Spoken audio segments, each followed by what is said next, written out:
We are here. Hello, and welcome to the very first episode of LAB Talk Life After Basketball. Today, we have a special guest, one of my old teammates, McKee Sport. Am I saying it right? Yep. McKee Sport, Pennsylvania basketball star, former college basketball athlete, Miss Pull Up Jumper from anywhere on the court. Okay, let me just tell y'all this. I've never seen her take a jump shot she didn't like. Now, fitness extraordinaire, getting herself and the rest of the ATL right and tight for the summer. Welcome to the show, Amy Johns. Hey, what's up, Michelle? Thank you so much for having me, man. I'm looking forward to this talk, and sharing everything that, my life in basketball and hoops, so appreciate you. Yeah, man. Appreciate you taking this time out to chop it up with us. How you been? I've been all right, man. Just recently moved to Atlanta, trying to do my thing down here. It's been great. It's been a great experience so far. Like I wake up every day just excited, for what's next. That's what's up. That weather is nice down there, is it? Man, what? It's been like 70 the past like 4 days, yo. I'm like, this is crazy. I love it though. I love it. That's what's up. That's what's up. All right. Well, I'm glad to hear everything's going well for you and that move has been smooth for you. The first question I want to ask is, who did you get at work to? A team, player? Who did you give those Amy Johns buckets to? I mean, for real, honestly, high school, college, grade school, man, I ain't care who it was. Like, even when I used to play with the guys at the park, I was trying to give buckets to anybody. Okay. It didn't even matter. But I mean, I definitely remember having some tournaments that we used to play back in high school. This high school around the way. I put up like almost 50 twice in a row. Yeah, man. I had 46. I had 46 both nights. We still got the L, but that's for what I mean. That's besides the point. But yeah, you got yours. You got yours off. Exactly. That's what's up. I don't think I think my highest period, college or high school, was 32. So I never was close to that 50 ball, but that's what's up for you to do that. That's dope. Like you said, I'm from McKee Sport, and what's attached to McKee Sport is swing cash, really. Mm-hmm. So my coach actually was the assistant coach when she played, and she was like, "You need to beat Swin's record. You need to beat Swin's record." She used to pound it down my throat. Wow. I tried to do that tournament. And you know what? We're actually gonna get let's talk about that. Swing cash, and feeling that pressure. We're gonna get to that. But first, what I want to know about is young Amy. Like, tell us about her. Who was she like? Was she an inside kid, outside kid? Did you play multiple sports? Like, talk to us a little bit about young Amy.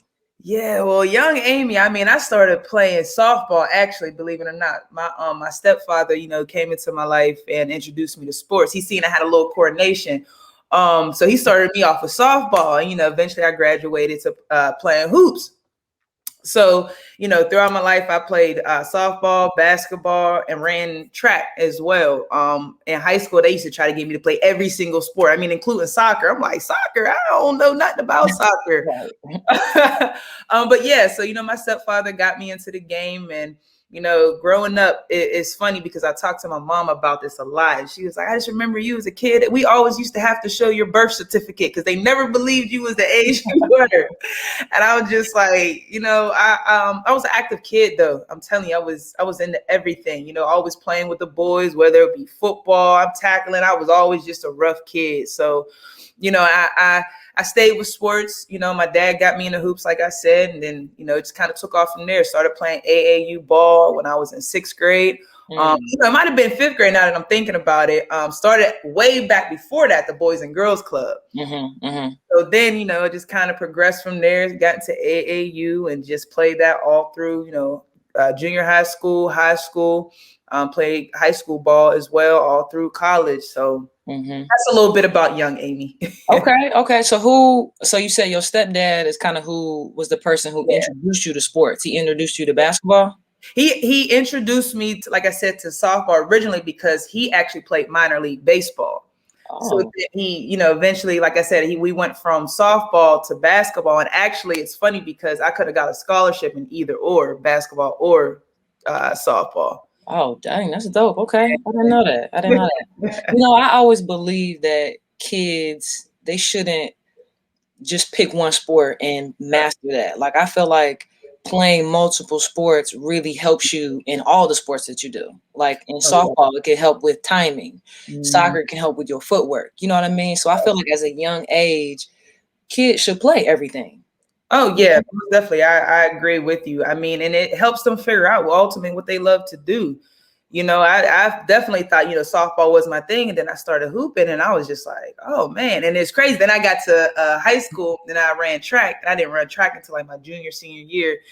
And I was like, man, I wish I would have started running earlier, So like, yeah, the more sports that you're into as a kid, the better. I agree. I totally agree with that. Yeah. So when you found out basketball was what you really, really loved, and I know, the WNBA was coming around 1997, I want to say. And I'm sure before that you maybe was, loving the NBA a little bit, but was there any player that from the WNBA or NBA that you wanted to maybe patent your game after? Like you had to watch them and then go outside and, do all their moves. Cynthia Cooper. Cynthia Cooper, that was actually my first basketball number was number 14. I remember watching Houston Rockets. I mean, comments, and I was like, oh my goodness, I want to be just like her. And then Show Swoops was on there too. I remember having her shoes, you know what I mean? Yep. Yeah, but then I also, it's funny because besides, the WNBA, Gary Payton was somebody that I actually, nobody really knows that. Nobody really knows that. But yeah, I remember having his shoes too. I was like, I have to have these. I have to have these. Yeah, he had some cold shoes. Yeah, he did. And they were mad comfortable for playing. And then, as I got older, an older meaning like more so like a junior high school, maybe like that 7th, 8th grade age. And I was like, MJ, like Michael Jordan all the way. Then I end up changing my number to 23 once I got to high school. So okay, yeah, because I remember you being 23, but that's interesting that you said that Cynthia Cooper, influenced you to get 14. She was a beast though, so that was a dope number to have. Yeah, cool. She definitely was. And then winning those 4 championships, yeah. You had to love them. Definitely from them, and then it graduated over to UConn. And then that's when I used to watch, Swin. And then she had 4 herself. So it's just like I always grew up watching these champions, So yeah, man. Okay, that's what's up. Yeah. Now you spoke on AAU a little bit. And I remember during my AAU days, we always played this tough team from Philadelphia called the Philly Bells. I knew you was going to say that. Man, the Philly Bells had some hoopers. They had hoopers. Who did you play for, in AAU in Philadelphia? Who was your team? So when I was, I want to say this was like freshman. So I went from when I was younger, I was on the Bruins. And then the Bruins end up splitting and it ended up being the Bruins and the Rockers. So I ended up playing for the Rockers when I got to my high school years. And that's when we used to play Philly Bells. And I mean, them girls used to they was just so rugged, man. They could ball. But I loved playing against them. That was like one of the teams that I just like, I look forward to playing against every single season because, I was always for the competition. You know what I mean? I'm like, hey, I ain't backing down to nobody. I don't care what they do, like how much they beat us by. Like, I'm going to come out here and I'm going to ball out. But yeah, it was definitely Philly Bells. And I even remember Boo Williams too, going down in those tournaments as well. But yeah, that's who I play for as far as like AAU. Yeah, and I'm glad you kind of touched on, going down to the Boo Williams. I was going to ask you, like, how was your AAU experience? Like, I remember leaving on Friday. So we would go to school, Monday through Friday, leave Friday night to go to wherever we were traveling to, and just being in the hotels and kicking it and having 5 games a day. Like, what was your AAU experience like? Man, I know you said the competition was dope, but like, what else did you love about it? Man, honestly, it was just similar to yours, man. I remember, going to school all week. and then being gone all weekend, being in the hotel, cutting up, you know what I mean? Knocking on doors, turning away, like just staying up late. Like we had a lot of fun, different amusement parks. Like for me, I think my most memorable experience though for AAU came whenever I went to the Nike All-American camp. So I went there my junior year, and I don't know if you remember back then, like they only chose a certain amount of girls to go to that camp. This was in Yep. St. Louis. Yep. And I remember I realized that she was one of the coaches or the mentors there. Simone Augustus, like all of them, they were all there. Mm-hmm. And we got so much gear. Like I remember falling, and like they gave us like 4 or 5 pairs of shoes. I mean, it was crazy. Like it was the best experience of my life, just being around so much talent. Like if I could go back and do it again, like I definitely would, man. I definitely would. But it was just a great experience, you know what I mean? And then to see now, a lot of them girls, playing in the WNBA right now, man, I'm grateful to have that experience to be able to play against and with them girls. Yeah. That's really cool that you had. Did you do Adidas at all too, or just Nike? It was just Nike. Okay. It was just Nike. But yeah, man, it was just our team, our AAU team was actually sponsored by Adidas later on. But you remember how them sponsorships went. Yeah. I already know, man. That's cool that you got a chance to be invited to those All-American camps, because they look for the best of the best talent in your class. You know what I mean? So for you to get invited to something like that says a lot about your work ethic, your game. And which brings me to high school. McKee Sport Tigers, that's your name. You went to McKee Sport High School, and you even touched on a little bit of the pressure that your coach did she, it's a she, right? Yep. Did she coach Swin? So she was the assistant. So we had Coach Puddin Grayson. That was his name. He actually played football. He was like 5 feet tall, running back at it was either Boise or Bowie State, one of the two. But anyway, he was Swin's coach, and then Chrissy, who was my high school coach, was the assistant at the time. So to give you a little story, she grabbed me when I was in 6th grade. She seen me coming up, grabbed me in 6th grade. She had me playing with the high school girls. So I was playing high school ball in 6th grade. Okay. Once I got to high school, we used to have these meetings at the beginning of every season, and she would give us, what our expectations were and whatnot. So she was like, after my freshman year, I think I had averaged like 11 points a game. I started varsity everything. And at the end of the year, we had a meeting. She said, I want you to double your stats every single year until you graduate. I'm like, what? At the time, I was young, and I had this woman who had already had me from, the past 3-4 years. So I'm just like, all right, coach. So I averaged 11 my freshman year, averaged 22 my sophomore year. I tried to average 40. I averaged 30.9 points a game my junior year. Wow. You know what? I believe that. Then I tried. And I mean, not just with, with the points, but even like with the rebounds, assists. I mean, I tried to do, if she told me to run through a brick wall, she would have to hold me back from running through that brick wall, because I would have done anything for that woman. Unfortunately, she resigned my senior year, and then it went back to like the 26, 27 range. But that's a lot of points, yo. That's a lot of points. And that tells me that, she saw a lot of potential in you. You know what I mean? Maybe it could have been the pressure to be better than Swin. Who knows? But she saw something in you, and you stepped up to the challenge. Even though you looked at her like, hold on, what? You accepted it, took it on, and then you made it happen. You scored what, over 2,000 points? Yeah, over 2,000. I think I hit my 1,000 mark my junior year, and then from junior to senior, I hit another 1,000. You was putting it up, Amy. You were putting that. Were you the only player, like the best player on the team? So my last 2 years. So my freshman year, we made it to the first round of playoffs. My freshman year, we made it to the second round playoffs.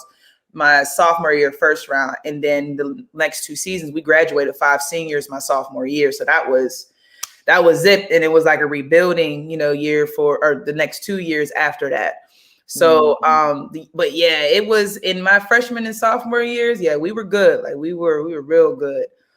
We actually on the team had a couple like elite track athletes on there too. So we were pretty solid. But I don't, Susie McConnell, right? And she was one of the coaches at Yeah, one I of remember that the name. schools. Oh yeah, she was a big one too. And we just could not get past them. The closest we ever got was to losing by 8. They used to smack teams by 30, 40 points. Oakland Catholic. I'll never forget them. Hey, it I be will like never that. ever forget them. It be them teams. I got a couple teams myself where I'm like, man, like I can't even watch the tape. I can't even. We my high school team, we made our state run my senior year. So I was headed out Okay. and we lost to a dynasty, kind of like what you were saying with Oakland. And man, we lost to them. We got smacked, but I'm never gonna watch that tape, and I don't think I'm ever gonna really like that team. Yeah, But same, it man. is what it is. I moved past it a little bit, I guess, kind of, maybe not really, but you know, You never really move past it. You grow up, but it's like, dang, yeah, hoopers, we don't let stuff go. We don't Right, let them right, go. right, right. Okay, so you were saying that your coach put, some pressure on you a little bit. You were upping, your average and scoring every year. Did you have any other goals for yourself that you wanted, entering high school? Honestly, man, basketball was my life. That's all I knew. I would, you remember how it was. You go from playing your high school season, as soon as high school season's over, you got AAU throughout the Mhm. summer. Then boom, it was just like clockwork. And that's all I really did. You know what I mean? That's what I remember my high school years was that. And then, like I said, I played softball. So the little bit of time that I did have in between, like, I was playing softball and doing basketball, which eventually I had to stop playing softball because, from throwing to shooting, it was messing me all up. Mhm. So, Mhm. I got away from that. Then I got in the track and was trying to prepare because I actually verbally committed to Xavier my junior year, in the middle of my junior year. They offered me. I was like, yeah, I'm coming. And then I just kind of coasted after that. Okay. Okay. Now you Yeah. talked about softball, track, and one thing that I realized I think I did, but at the time I really wasn't realizing that I was doing it was like managing time. Like, okay, so Amy played a lot of sports, but did Mhm. you also have a social life in high school? We're teenagers. We want to go to the movies and kick it at parties and go to dances. Did you do those types of things in high school too? Oh man, no. My life, like I said, my friends, the people that I hung out with was when I was on those AAU tournaments. I tell people all the time, I'm like, if I could go back and do that differently, I definitely would. But my parents were pretty strict on me. And they just kept feeding me, just sports, stay focused, don't get distracted. And like I said, I was too busy also, playing sports to be able, I mean, on the weekends, I was too busy doing stuff to even be able to, go have fun with friends. Mhm. There was a couple times, where I may have went to a couple parties or, whatnot, but I was just like, nah, I got to practice in the morning. I got a tournament this weekend, or I got, you know what I mean? It was just Yeah. always sports. That's Yeah, it. I feel that. And you being responsible, ball was life for you at that time. So you took that very seriously. You also took, probably hanging out with, friends too, but you were responsible. And, I feel you on that. Like that's what's up. You gotta have a balance. You can't just be, Yeah. I mean, you can be gym rat, gym rat, gym rat, but in high school you wanna have some type of social life. Right, right. And like I said, if I go back, I definitely would have more of a social life. But I was in that gym. Like I remember my coach, she would have to turn the gym lights off just to get me to leave there. Mm. Yeah. Okay. Okay. All right. And I Yeah, was like, man, I could tell, bro. You 24 points and then 30. Yeah, you was putting that work in. So you mentioned Xavier, yeah. was on you when you ended up verbally committing your junior year. Mhm. Could anybody else, have gotten you during that time?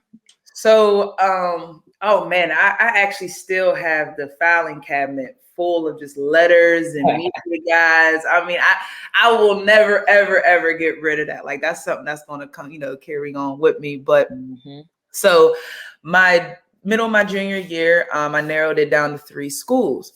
It was actually Xavier, Temple, and Rutgers. Those were my three. Ooh, Temple. Yeah, man. Yeah. So, I went and I think I visited Temple first. And I got to Temple and it was cool, but then I was just like, Dawn was there at the time. Mm-hmm. And I got there, I'm on campus. I'm like, what in the hell? What? Because, the campus is like in the middle of the hood, like at this time, back in 2005, you know what I mean? I'm like, oh, okay, the players, they weren't real welcoming, to me at the time. So I was just like, got a weird feeling. So then I went to Rutgers. And Rutgers, Coach Vivs, I was just like, yeah, I gotta beat it. Like, I got it. And I actually think that was the game they played Notre Dame. Yeah, they played Notre Dame that game. But yeah, she was just so warm and welcoming and just like this motherly vibe that she gave me. And then the players, same with them. They was real cool, And then I got the Xavier. Okay. It was just like, okay, Karen McGovern, like he was cool. Like, I'm like, this white man got black wife, what? Like,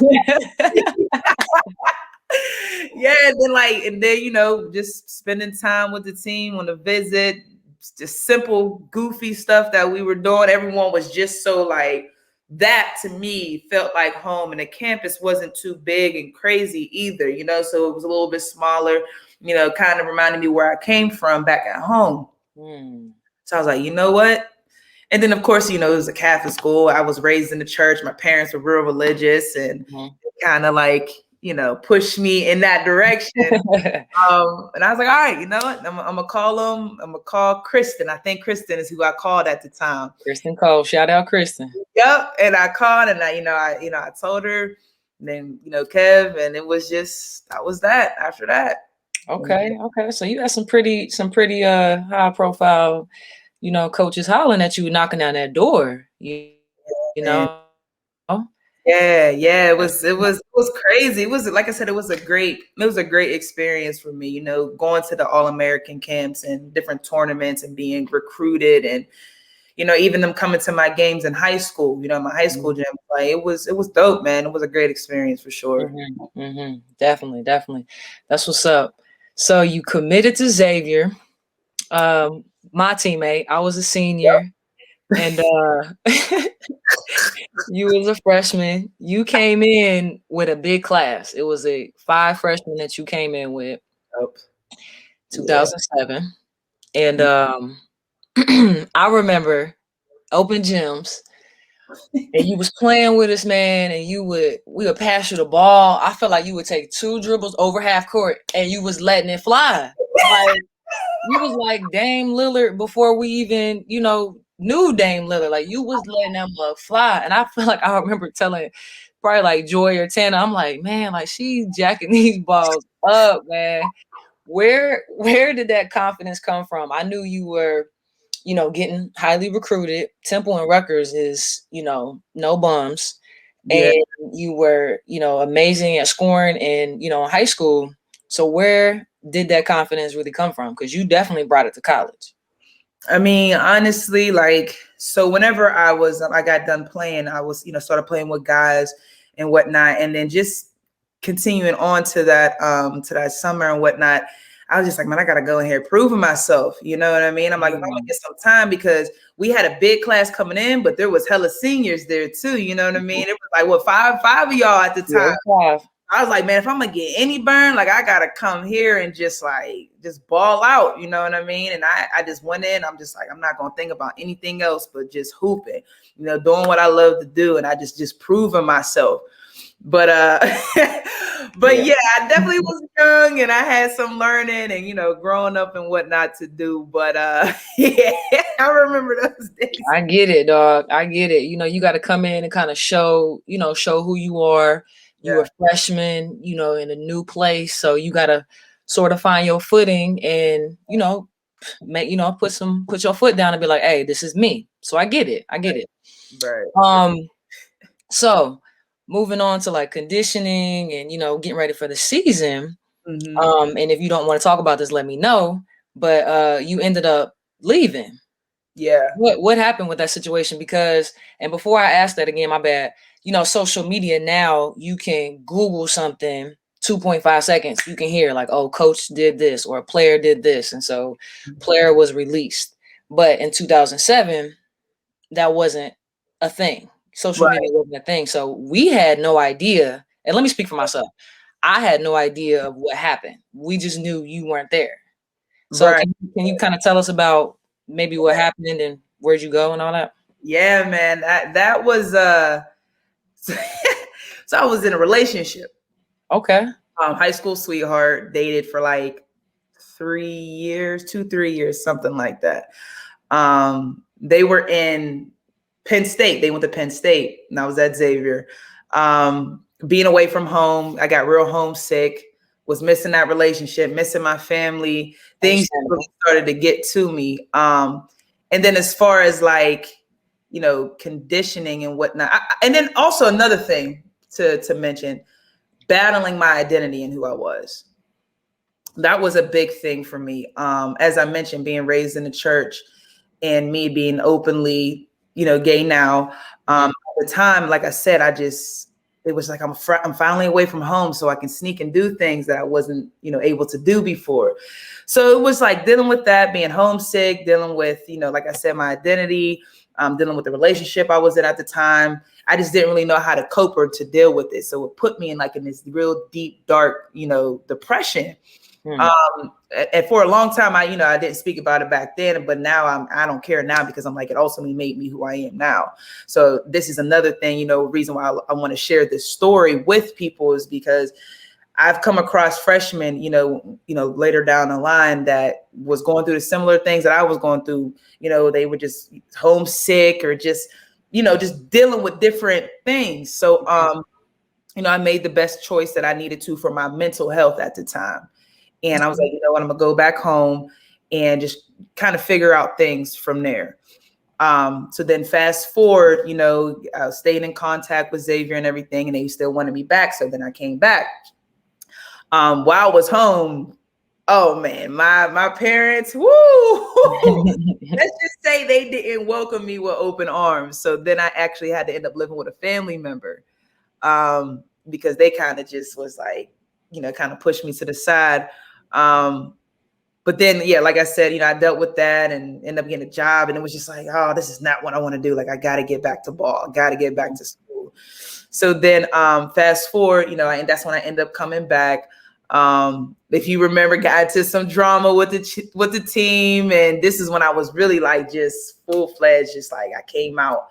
And then that was just, whew. So family back home, got into some drama up there, and then I was just like, I don't know where I'm going. So, as a 18, 19-year-old kid, I'm just kind of like, I don't know, where do I belong? Right. And then also, how we mentioned earlier in the conversation, how I didn't really have a life. I never started drinking until I got to college. I ain't know what, you know what I mean? So then not being able to like just finally seeing and having all this freedom on my own and being away from home and not having that accountability, you know what I mean, that I had from my parents was just like, all right, well, let's see what's going to happen. So I kind of, like I said, I completely lost focus and end up transferring. And actually ended up, leaving school again. And I was out of school, gained a lot of weight, was depressed. Like it was a real rough time for me because like I said, when me coming out, I kind of was shunned, by my family. So, needless to say, so I know I'm going on in this long story. It's all good, man. It's all good. It's your truth. It's your story. Yeah. It's all going to tie in. But, so then I was just like I said, I was in a very unhealthy, toxic relationship. And I remember living in Cincinnati. I wasn't even going to school at Xavier at the time. I don't even think anyone really knew I was there. And then I just was like in that relationship. I packed up. I'll never forget. I packed up when that person went to work, and I just took a Greyhound home. I called one of my high school friends, like, come get me from this Greyhound station. I always tell people like it was God, like, cause it was literally like a switch. So I'm getting out of this situation. So I go home, I end up getting a job and everything. I was very overweight at the time. And I was like, you know what? I got to get my degree. At least got to get my degree. So I enrolled back into California University of Pennsylvania, which is funny because they also very, very, very heavily recruited me. When I say probably the heaviest out of all, the schools, they were Division II school back at home. And it's funny because when I was there, I was just taking classes, and they found out that I was there taking classes, and they're like, "What? Why aren't you on the court right now?" Hounded you down. Man, when I say they hounded me down, so they got me. I actually ended up redshirting that year, and I actually, since it was D2, I had 3 years I could still play. Okay. So, I ended up getting back on scholarship. Played, my 3 years. My senior year, I actually end up, I scored 1,300 points in 3 seasons, and I ended up being, God, I ended up being like all region, all conference, and I actually ended up being the PSAC West, which was the conference player of the year my senior year. So, you said what? I said, okay. Yeah, man. It was just like my story. It was just like crazy. It's crazy how long college was for me, like everything. But all this, honestly, like the resiliency, like I really have to give myself a little more credit, because I used to get so down on myself about how everything happened at Xavier. And I'm like, honestly, like it really molded me into the woman that I am today, to be able to share my story, to be able to tell, other athletes, like, look, I get it. It's not easy. If I had a chance to do it again, like this is the way I would have done it. So listen to me. Look, keep persevering. Like it'll get easier. Just stay with it. Stay with it. And I was, I've been able to tell that story to other freshman classes that's come in when I was at Cal U. Kind of just sharing my story and, being able to relate to people.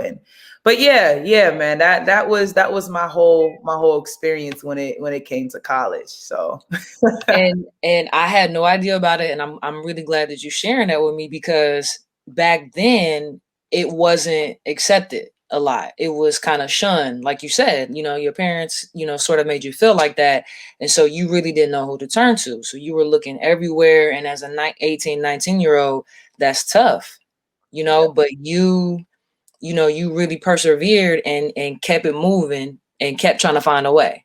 And luckily, you still had that determination to want to go back and get your degree, still want to hoop, you know what I mean? And I'm very proud of you for still doing that, man, and just going through it like that. And I'm also proud now that you can be a voice for somebody else going through that, because that is a tough time. And to do that by yourself, I wish we would have been, I don't even remember that time, but if I was, somebody who you couldn't talk to, I wish, I would have been at that time, because I know that had to have been tough for you, being away, from home and going through something like that.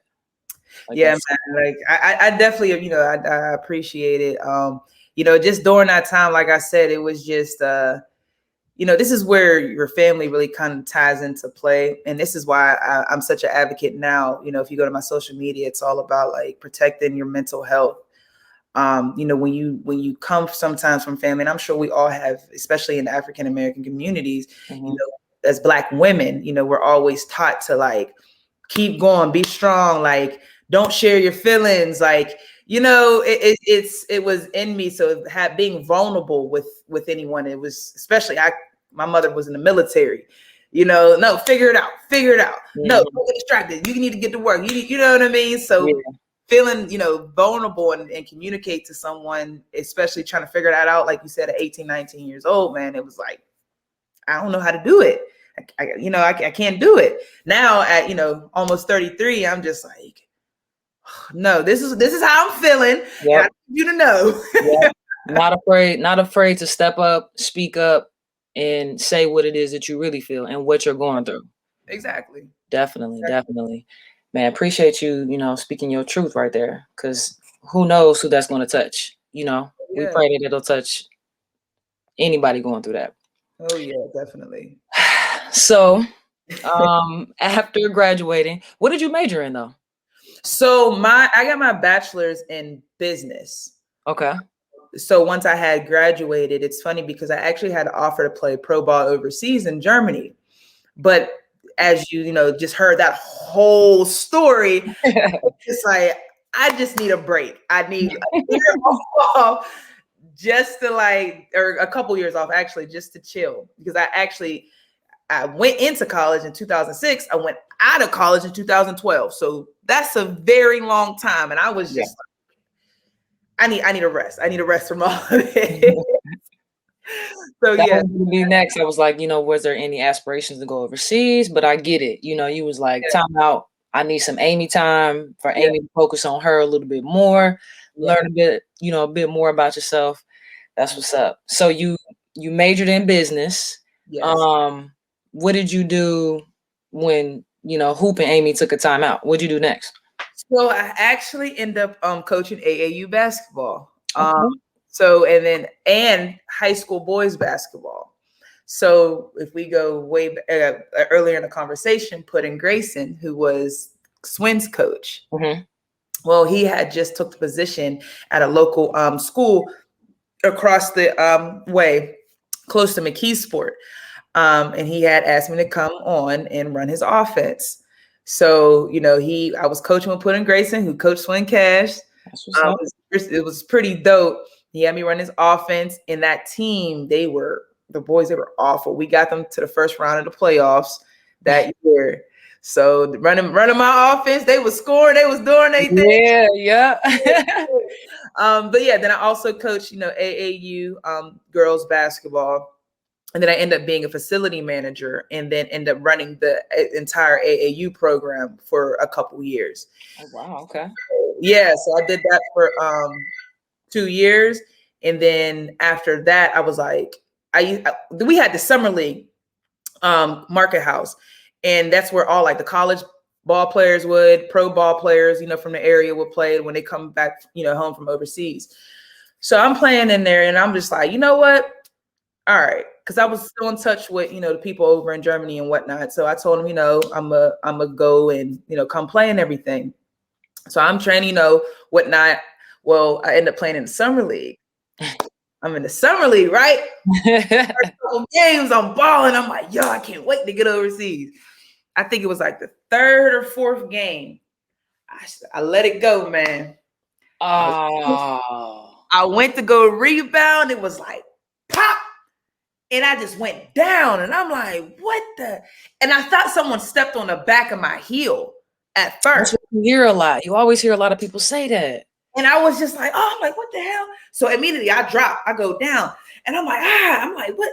And at first I thought I broke it. And then I'm like, the pain just started to set in. I'm like, I'm looking, it's cool. Man, I tried to stand up. My foot was just like, whoop. Like it went, know how I couldn't. Dangling. And and the referee, when he ran past me, he was like, that sounds like your Achilles. And I'm like, Achilles? Normally, back then, we used to think about like ACLs and whatnot. Yeah. Or just an ankle or something crazy. Yeah, sprained ankle. So when that happened, I went down, went to the emergency room, and they had me lay on my stomach, and he squeezed my calf muscle. And I wanted to punch that doctor. It ended up being my Achilles. So I ruptured my Achilles. Just going up on a jump shot and just landing. I landed, and I went to push off the rebound because I went and I was going to follow my shot. Yeah. I mean, the first step, pop. That was it. Yeah, man. I was just like, dang. So where was your mentality? Where was your mental at then? I know that had to have been tough. Was that your first major injury? Yeah, that was actually my first major injury. And honestly, at that time, my mental was in a much better space than it had been, when I was in college. And at first I was just like, man. But again, my resiliency didn't take me so long to bounce back, because then with the surgery, just to give you a little background on the surgery and everything, I didn't get surgery till 7 weeks into the injury. Okay. The first doctor that I seen, he said you can get surgical, non-surgical treatment. I was very ignorant to the injury. I'm like, well, don't cut into me if I have those options. Mm-hmm. Then I ended up getting a second opinion because I remember looking up Kobe about his injury. Mm-hmm. So I get a second opinion, and this doctor was like, look, you're still young enough. You need to get this surgery. Like, we recommend non-surgical treatment for older individuals. And I'm like, what? So they had to remove the scar tissue that was forming already. They reattached my Achilles, and they took my big toe tendon. So now, the big toe where you push off, mm-hmm. It doesn't bend for me now. Wow. So Yeah, Did so they have to do that? Like, did you want them to, or did they have to? they had Okay. to do it, at that point. And I was just like, man. So if you like go on my post on Instagram, that's why I was just like, dang, they really just messed me up. But I was like, you know what? Hey, it just might not be for me. It just may be my time to hang it up. So what actually ended up resulting out of that was me going to get my master's degree. Hey, there So we yeah, go. There we go. I I ended mean, up with my master's degree in sports management and got my certification in athletic administration so I could be an athletic director. okay. So, I mean, I hate to hear that went down like that, but there's always a blessing. Yeah. Always a blessing coming out of that. Out of that. Yeah. Dang, Yeah, man. it was crazy. It was just a lot. Like I said, I've been through some, like, it was like an emotional roller coaster for me. But I'm just like, look, I can't help what happens to me in life. I can control the way I respond to it. Mm-hmm. And I didn't understand that at a younger age. But as I grew older, I'm like, you know what? I'm not gonna let that stop me. I'm not gonna let it stop me. Big Yeah. fact. And even after I got my master's degree and trying to find different jobs, coaching jobs, I mean, just trying to get my foot in the door, I actually ended up coaching 2 years at Penn State, a branch of Penn State.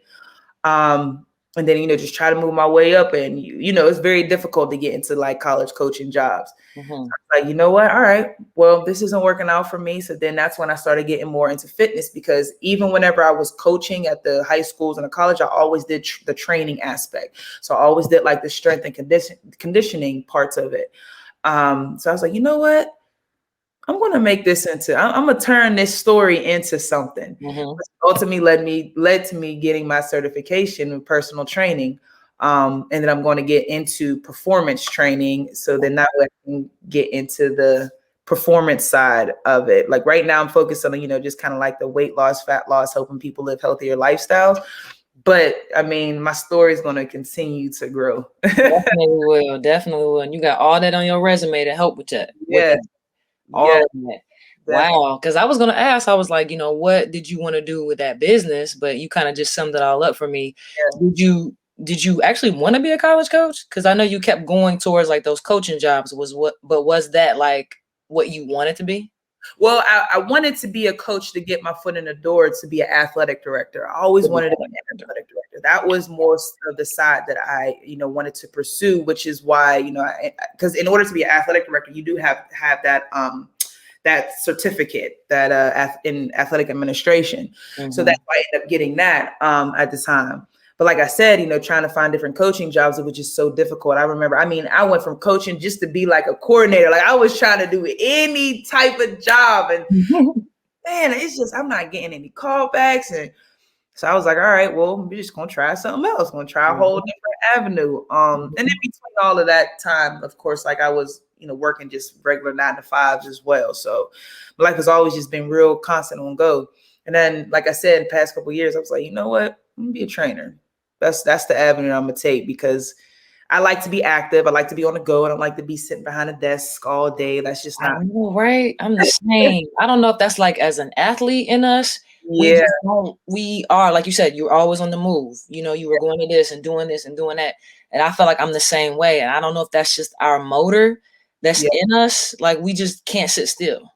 Yeah. I definitely think it's something that's instilled in us, at a young age from playing sports. Where, like we were just talking about, we're always used to being on go and being active and being up. And they say a body in motion stays in motion. Mm-hmm. Which is ultimately good, because it's going to be, it benefits us in the long run. You know what I mean? When we do get that older age, to be up and be active. So, but yeah, man. So now you are a fitness extraordinaire, helping people lose weight. Right now you moved to the ATO recently. What made you want to move to Atlanta? Honestly, like the Pittsburgh is where I came from. And Pittsburgh is, let's just say, behind. It actually was voted the fourth worst city for Black women to live. Unlivable. That's what it is. Unlivable city. And this isn't just like a opinion. This is from the Gender Equity Report. And I've always said my entire life, I'm like, I'm not meant to be here. Like, this is not where I'm supposed to be. Mm-hmm. So, you always try to find my way, from living in Cincinnati. Then I, went and lived in Virginia Beach for a little bit, lived in DC, Maryland. But every time it's just something about Atlanta because I would come and I always visit Atlanta, Atlanta ATL. and Miami were my two places to always visit. Mm-hmm. And Atlanta it was just always real warm, hospitable, and that Southern hospitality. And I was just like, oh, I love it here. I love to see my people here. My people thrive here. I'm like, yeah, I need to be here. So I've been down here a little bit over a month, and it's everything I thought it would be. That's what's up, yo. Yeah, That's what's up. That's what's up. yeah, man. All right. Well, this has been a dope interview, so far. I really appreciate all the knowledge you dropping and all the little gems you sharing with our viewers. Yeah. Next we're gonna do some quick hitters. Okay. Quick. So the first thing that comes to mind, just spit it on out. All right. Did you listen to slow jams or fast music before games? Oh, fast music. What was your song? Man. Oh man, at that time, that's when Jeezy was big. Jeezy and Tip. Yeah. Dipset. Oh, yo, you gonna tell me nothing? And Weezy, man, Lil Wayne. That's when Wayne was killing back then. Yep. You know what I mean? So that was like really what my playlist consisted of, for real, for real. Okay. I don't even have anything like. I just remember those artists, and that man. That was a good time. That was a good time for music. So I feel you on that. Me, I was more of a slow jams, type of person. But what? Before the game, you needed a vibe, so slow jams was it. Oh man, I was like, I'm ready to attack. Let's go. Facts. I feel you. Bring them out. That was the basketball theme song. I swear, everybody had that on their highlight tapes. Yeah, they did. Where they had T.I. on there. Swear. All right, yo, top 5 favorite female hoopers.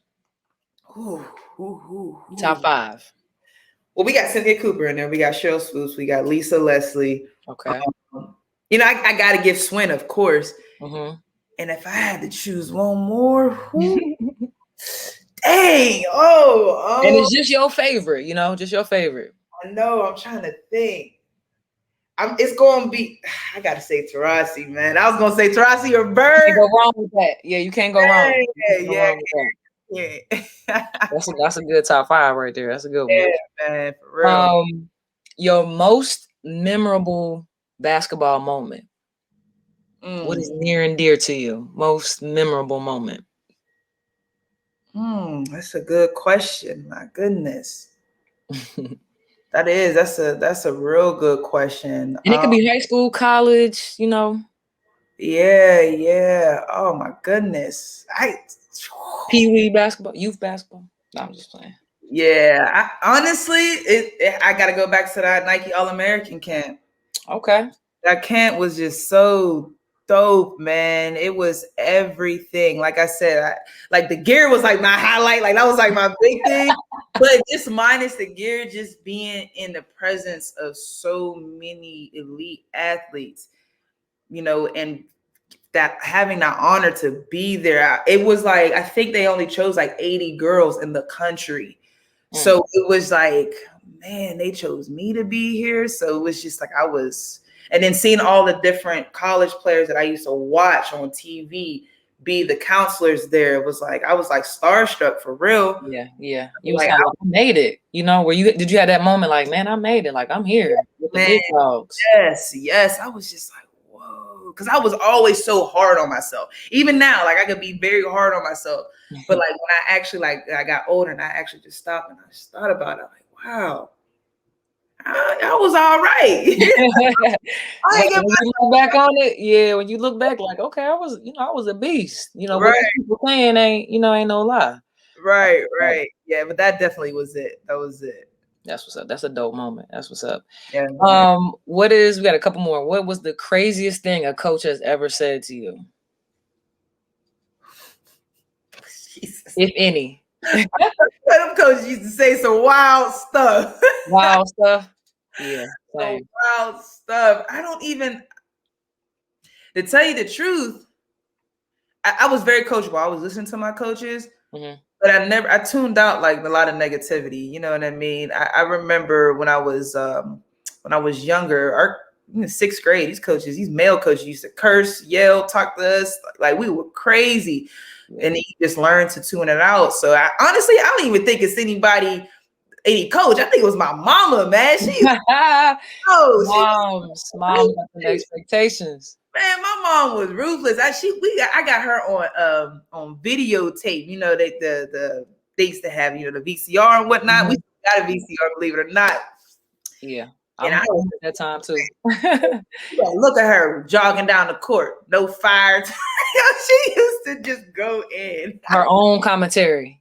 Yeah. My coaches never, like, when I was younger, they were like a little much, but my coaches mainly just pushed me. They never said anything wild to me. I've had a coach in college though give up in the middle of a game and sit down and stop coaching us because we was getting smacked.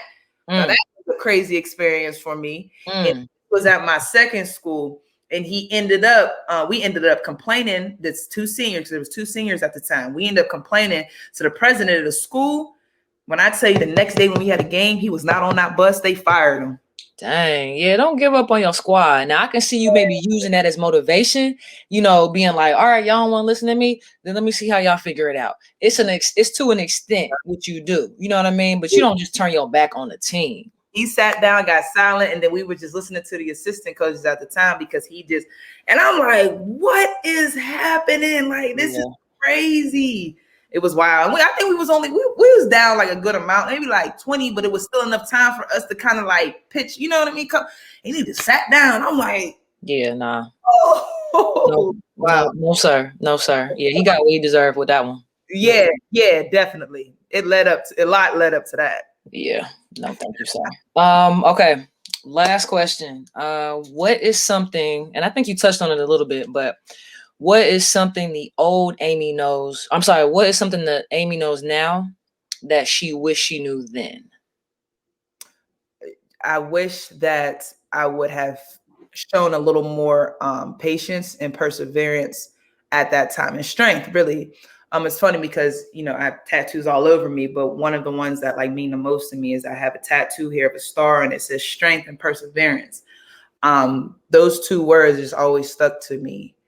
And if had I known, like, what I know now back then I would have been like, look, it's going to be all right. It's going to get better. Right now it's difficult, but, tough times don't last. Tough people do, so if I could, tell myself anything, then that would definitely be it, but yeah, with the resiliency, like I said, played a big part, but yeah, that would definitely be it.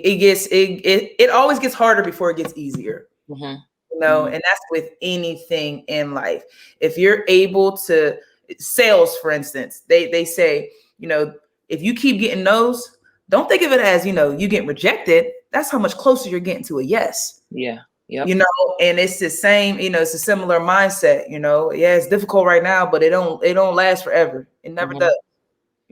Things are going and it's going to pay off. And then it builds you into a tougher person, a better person. It's a character builder, really. Yes, that's exactly what I was going to say. Sports, I feel like, definitely builds character. It really begins to teach you who you are, the adversity that you go through. Do you shut down or do you persevere? When someone does something to you that you don't like, do you shut down or do you, try to prove them wrong? And I really feel like sports played a huge role, in our lives and really shaped us. Right. Shaped us into our adult life. And here you are now. Yeah, man. Persevering through all of that drama and trauma and all that stuff that you dealt with as a younger adult. And now look at you. You know what I mean? You flourish. Yeah. You have a business now that you're doing. Yeah. You want to talk to our listeners and let us know what your business is? Yeah. So the name of my business is actually called More Fit Lifestyle. So it's actually spelled Moore. I lost my grandmother early. She had a massive heart attack. I was 12. She was only 64 years old, but she was very, sick. She had high blood pressure. She had cholesterol, diabetic. And it mainly stemmed from, not just stress, but just how she ate. Fast forward, then the next generation carried over to my mother, And my mother, we just ate whatever she ate. Well, she ended up having that gastro surgery because she had gained a lot of weight.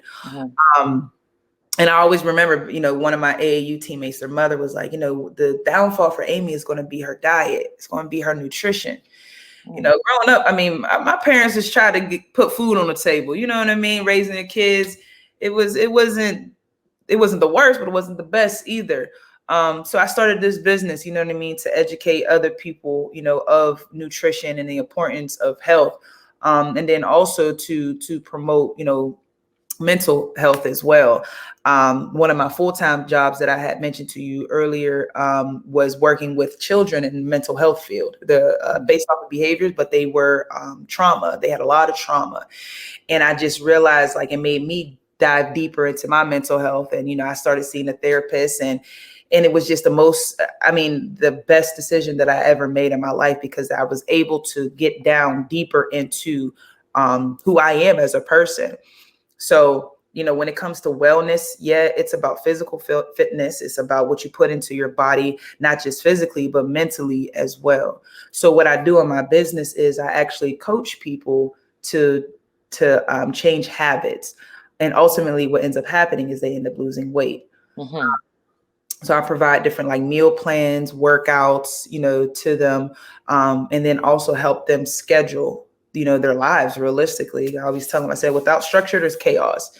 So a lot of the times people are like, oh, I want to lose this amount of weight by this time. So my job is to say, okay, well, I'm going to help you do that, but we're going to lose that weight, and I'm going to help you sustain that weight. So many people want to lose 30 pounds in the course of a month. And I'm just like, that's tough.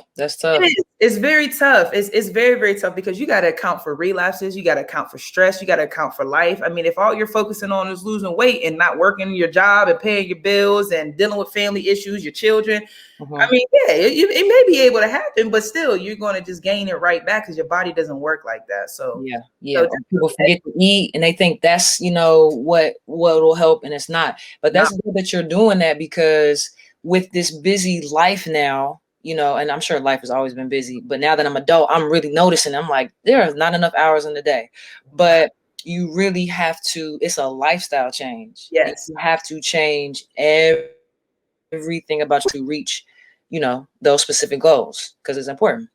Real quick, tell me the name of your business again. I'm about to type it down for you. Moore Fit Lifestyle. Okay. And that's a website, or? No, not right now. So I actually am working on that website right now. I'm going through someone who is, I paid them to do it, but okay. Not right now. But I will say my YouTube will be dropping soon, and that's going to be Amy J. It's just Amy J. I'm going to share my experience moving to Atlanta. I'm going to share different recipes, workouts. I mean, I'm going to be vlogging myself too. So I'm going to be dropping that video real soon. Okay, bet. Well, we're going to be looking forward to seeing that. If you all want to check more on what Amy has going on, here's her IG there at the bottom, at amyj.23. She posts some really good pictures. You know what I mean? Her workouts is dope too. So if you ever need, some type of guidance, check out her Instagram, and she has everything that you need. Well, that's a wrap. Amy, this has been an amazing interview. I appreciate you, speaking your truth, chopping it up with us, and just letting us know your journey. Yeah, man, it's been great. Hey, Michelle, thank you so much for having me. Like, I had an amazing time tonight. Like, this is a vibe, man. I look forward to more of these lab talks for sure. I appreciate you, fam. All right, man. That's a wrap. Episode 1 in the books. We go. Yo.